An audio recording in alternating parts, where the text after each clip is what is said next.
Hai calon ilmuwan, saya Miss Gina, tutor biologi kamu. Nah, siapkah kamu untuk menjelajah unit fundamental dalam kehidupan?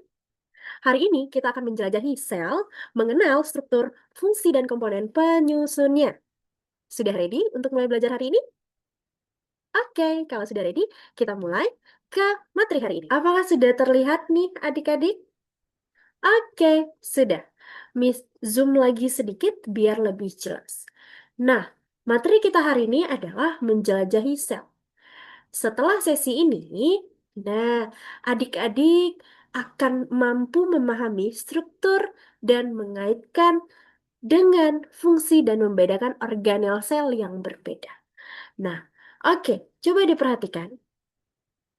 Ini adalah tujuan pembelajaran kita yang seperti sudah eh, Miss katakan tadi, kalian akan memahami struktur dan fungsi sel melalui penyelidikan, mengaitkan struktur dan fungsi sel, menjelaskan komposisi utama sel, membedakan organel sel, tumbuhan, dan prokariot. Nah, selanjutnya, apa sih Kak yang akan kita bahas? Nah, coba diperhatikan. Untuk selanjutnya, kalian akan mempelajari apa itu sel. Di sini, Kak Gina sudah menampilkan atau Mi sudah menampilkan beberapa definisi dari fungsi sel. Sel itu adalah unit struktural dan fungsional terkecil yang membentuk semua makhluk hidup, dari bakteri sampai manusia. Nah, di dalam terjadinya semua proses penting kehidupan, dimisalkan seperti metabolisme, pertumbuhan, dan setiap sel yang memiliki respon terhadap rangsangan. Nah, lalu, Kak, apalagi yang akan kita bahas? Nah, oke. Yang akan kita bahas adalah ciri-ciri sel. Silakan diperhatikan di sini. Ciri-ciri sel itu ada beberapa hal yang harus dipahami. Apa aja sih Kak ciri-ciri sel di sini? Ciri-ciri sel itu adalah memiliki membran plasma untuk membungkus isinya. Mengandung sitoplasma, tempat reaksi kimia itu berlangsung. Lalu, dalam ciri-ciri sel itu juga ada mempunyai materi genetik, DNA atau RNA. Lalu yang terakhir ada dapat melakukan fungsi kehidupan seperti menghasilkan energi. Jadi, kita yang memiliki energi untuk bergerak, memiliki energi untuk berbicara, itu karena ada sel-sel kita yang berperan di dalam hal tersebut. Oke, kita lanjut lagi. Di sini, Kak Gina atau Miss Gina memberikan perbedaan antara dua tipe dalam sel. Apa-apa aja tuh Kak? Ada sel prokaryotik. Yang harus kalian ingatkan, sel prokaryotik itu dia seperti bakteri.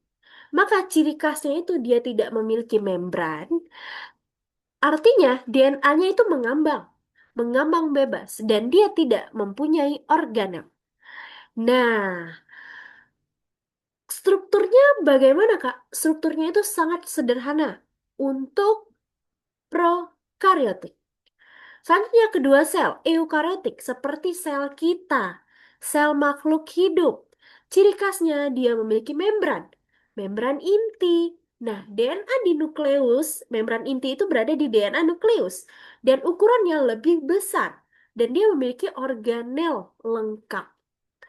So, selanjutnya, apalagi yang harus kita bahas, Kak? Kan kita udah tahu nih, kalau sel prokaryotik dia memiliki contoh bakteri archaea, dan sel eukaryotik dia memiliki contoh sel hewan, sel tumbuhan, protista, jamur. Nah, apalagi yang akan kita bahas, Kak? Yang kita bahas adalah struktur dasar sel. Struktur dasar sel itu dia ada membran sel.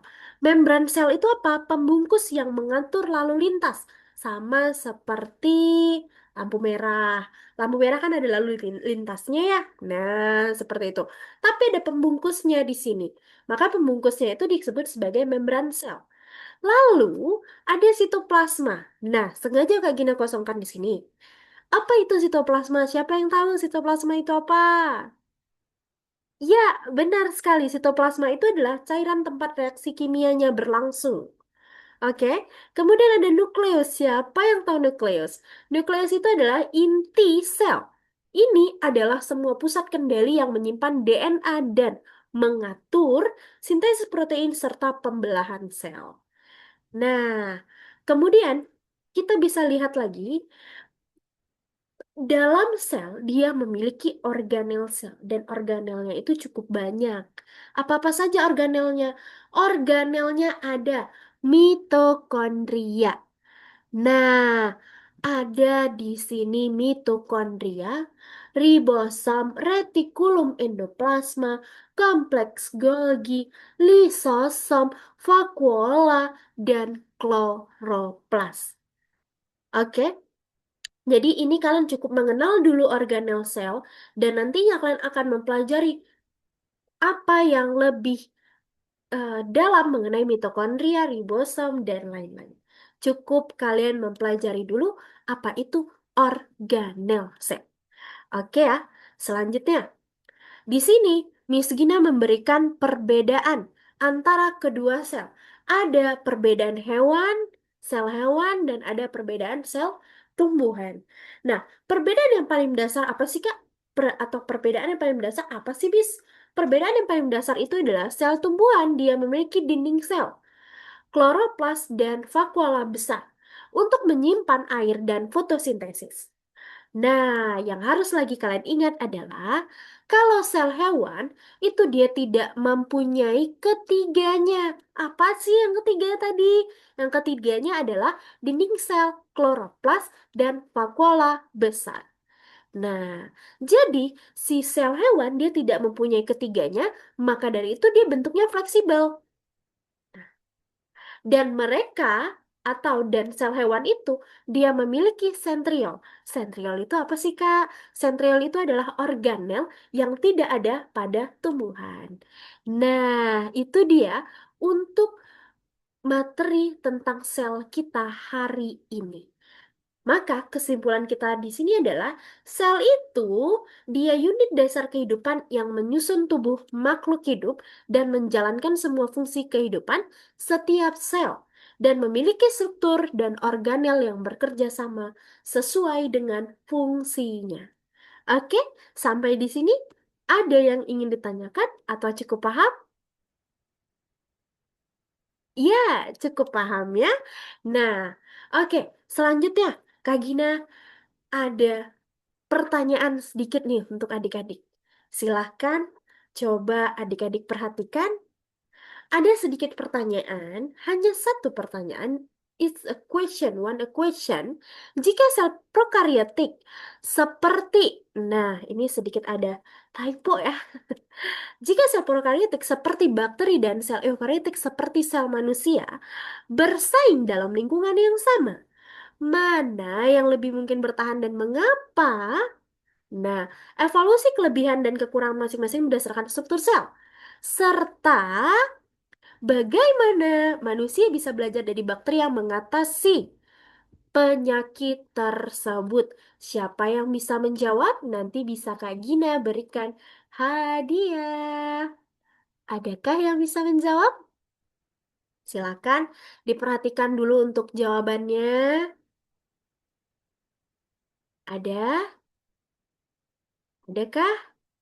Oke, nah, untuk menjawab pertanyaan tersebut, kalian bisa memberikan jawaban seperti ini.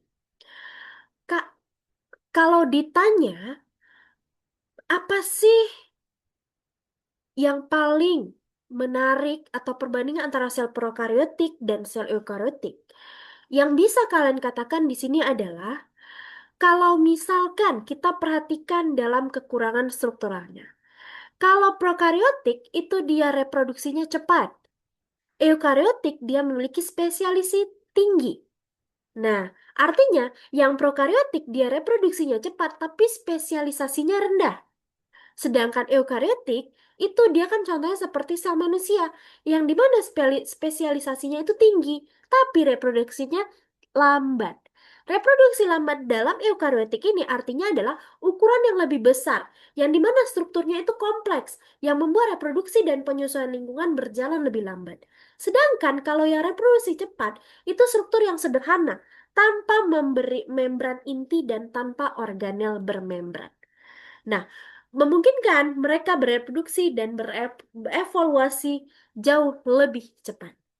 Kalau spesialisasi tinggi seperti apa? Memiliki organel lengkap seperti mitokondria, lisosom, yang dimana memungkinkan pembagian kerja dan efisiensi energi yang tinggi. Seperti itu. Jadi, kesimpulan dari pertanyaan ini apa? Di lingkungan yang stabil dan kaya sumber daya, eukariotik mungkin lebih efisien. Kenapa? Karena spesialisasi organelnya, misal sel hati manusia sangat efisien. Lalu, di lingkungan yang keras, berubah cepat, atau tekanan. Misalkan tekanan itu di bawah serangan antibiotik. Prokaryotik, bakteri, dia memiliki keuntungan besar. Di mana keuntungan besar di sini apa? Karena kemampuan adaptasi dan evolusi mereka yang sangat cepat.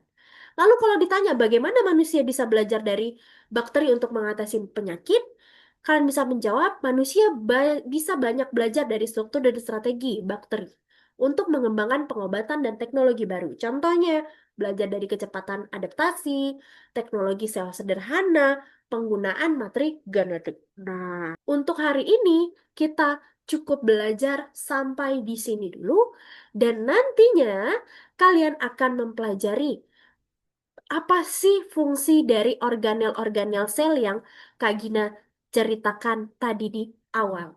Nah, di slide ini, organel sel, mitokondria itu fungsinya apa, dan dia berperan sebagai apa, ribosom, dan lain sebagainya. Oke, nah itu saja yang bisa Kak Gina sampaikan di materi biologi hari ini. Kita jumpa lagi di next pertemuan. Sampai jumpa dan semangat untuk belajarnya calon ilmuwan. Bye-bye. Nah, kita tutup slide-nya. Assalamualaikum warahmatullahi wabarakatuh.